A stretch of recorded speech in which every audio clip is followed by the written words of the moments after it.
Hello and welcome to SaltWire today for Wednesday, November 30th. I'm your host, Kate Walker. We're in for a messy mix of rain and wind tonight with much of the province under expanded alerts today. Wind and rainfall warnings for a large portion of the region are in effect, and our weather specialist Alistair Alders has more on what we can expect here in Halifax. Alistair.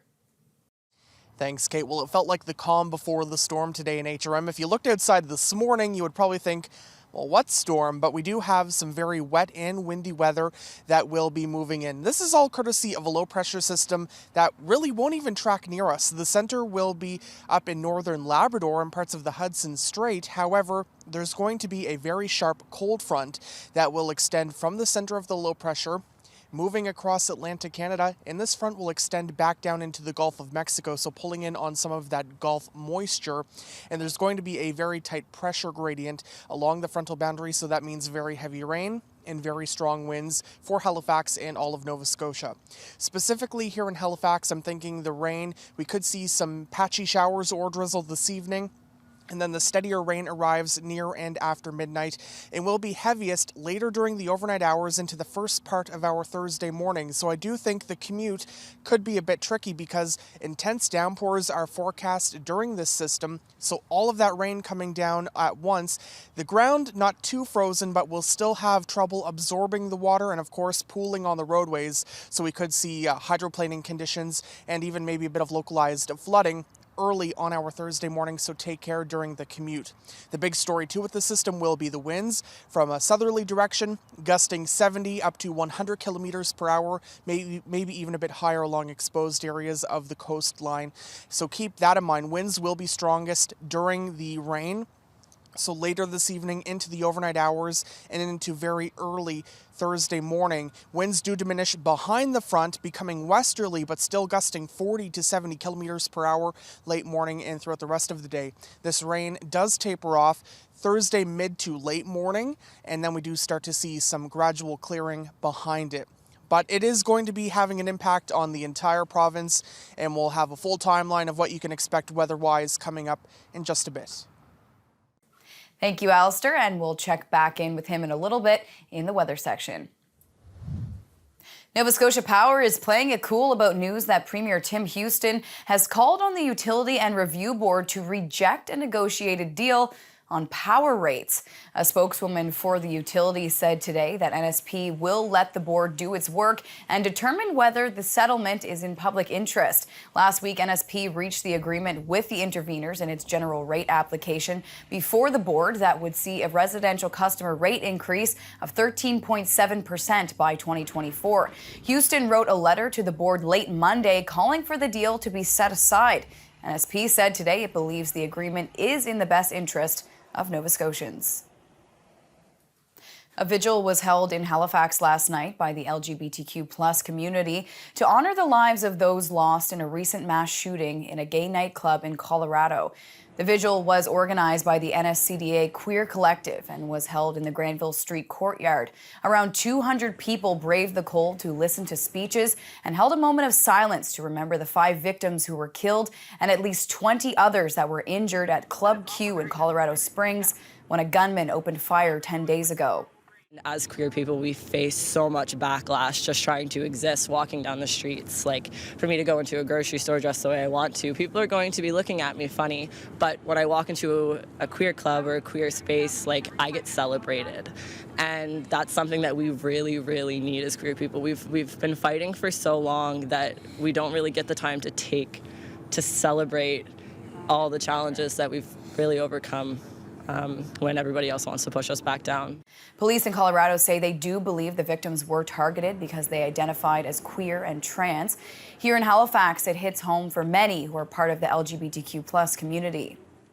Coming from a small town in Newfoundland, it's a lot harder coming out in a small town where you have people who are very set on their ways and their religion and et cetera, but just from coming here, it's been a little bit more open, in my opinions, and as well, just working at in a place where it's a full safe space for everybody. It's been really made my coming out experience a lot better, as I have a homophobic father.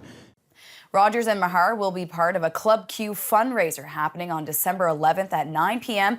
at the LGBTQ Indulge nightclub in Halifax. 100% of proceeds of the night will go towards the families affected by the murders in Colorado. Well, Christmas decorations are popping up around HRM neighborhoods, but some stay out year-long. You may mistake a skeleton for a Halloween decoration, but for some people living in Rockingham, it's become tradition to make them multi-use as Christmas skeletons. And the neighbors are now in on it too. SaltWire's Nicole Monroe has the feature.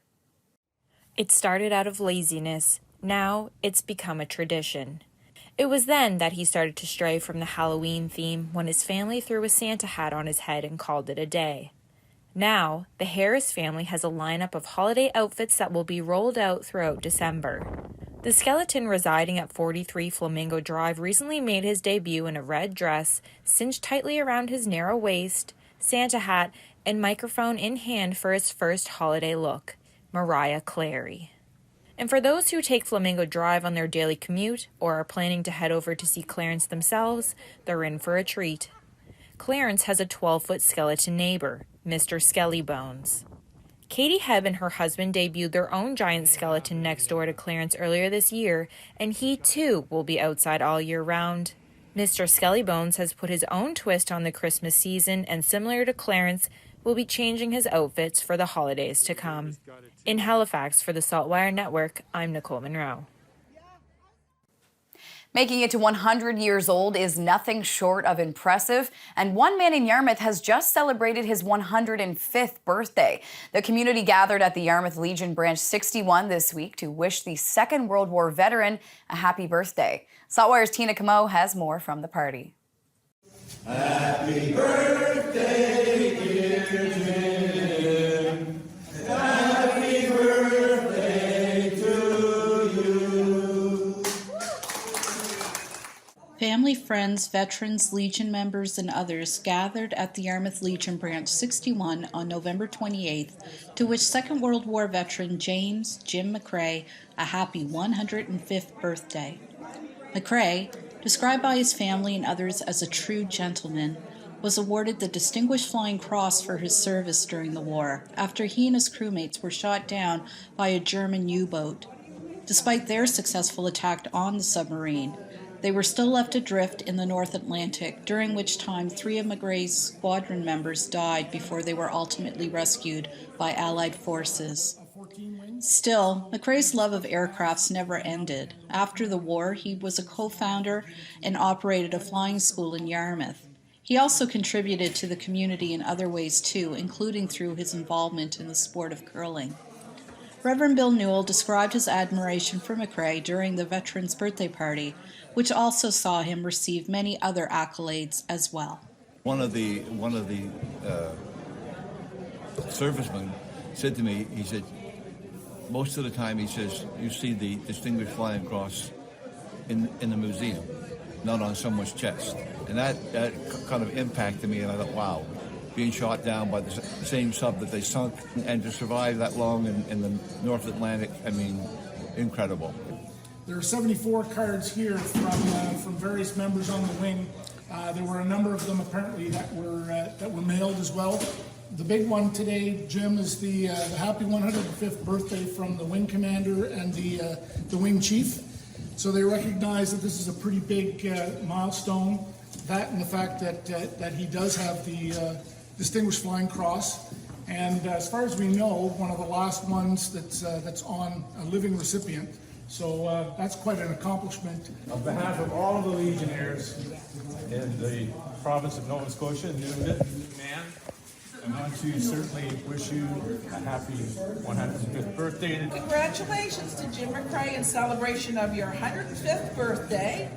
Your entire community celebrates with you and wishes you health and happiness each and every day. This is Tina Camo reporting for SaltWire Network in Yarmouth, Nova Scotia.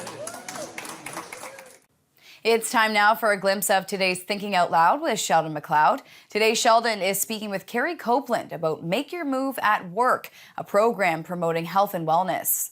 I assume the goal is for us to be healthier versions of ourselves, which in turn means we probably won't have to visit the doctor as often. Ultimately, I think that would be our hope. But there's several steps in between here and there. We know that movement is really good for us for our physical health, but we also know it's good for our mental health, and it makes us feel better and gives us better energy and helps us sleep better at night, helps us deal with stress. And ultimately, if we move enough, we will see reductions in the risk of chronic health disease and some cancers. So there's multiple layers of benefits for movement.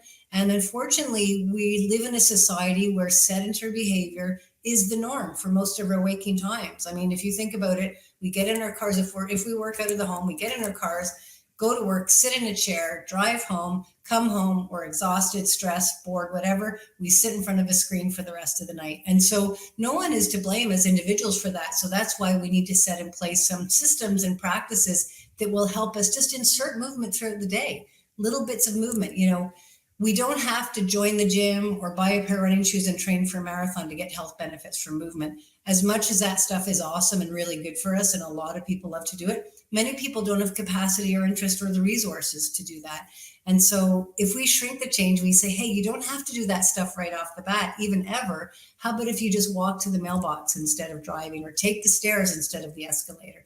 Little movements throughout the day really can have an impact on our overall health and wellness. And for Sheldon's full conversation, head to the opinion section of SaltWire.com. Time now for the Atlantic Sports Wire, presented by Scott Squires. Glove hand flashes out from Cicely Harnham. Cicely Harnham is a goaltender with the Action Benefits Penguins. You're heading up to Toronto tomorrow. You're going to be playing in the Two Nations Cup. Tell me how you're feeling about going up. Really excited. We'll get to go somewhere really big. I've never really been to anywhere bigger than Quebec City. So I've always wanted to go to Toronto. I don't know if we're going to get much sightseeing because they'll be at a tournament, but yeah, I'm just really excited for the competition. I think it'll be a fun experience just overall. I'm really excited to see all the different teams from all the different places and their competition. Based on population alone, they're going to be very strong. So I'm just really excited for the speed of the games, but also the experience with my team. We're all going to be sharing a hotel room and we'll be with each other for 3 or 4 days straight. So it'll just be a really great experience. Good luck to the Penguins at the Two Nations Cup tournament. In Halifax, I'm Scott Squires for the Atlantic Sports Wire. And that's right into the breadbasket of the goalkeeper, Harnham. Thank you, Scott. On to weather now to see what's coming up in the forecast. We're going to check back in now with our weather specialist, Alistair Alders.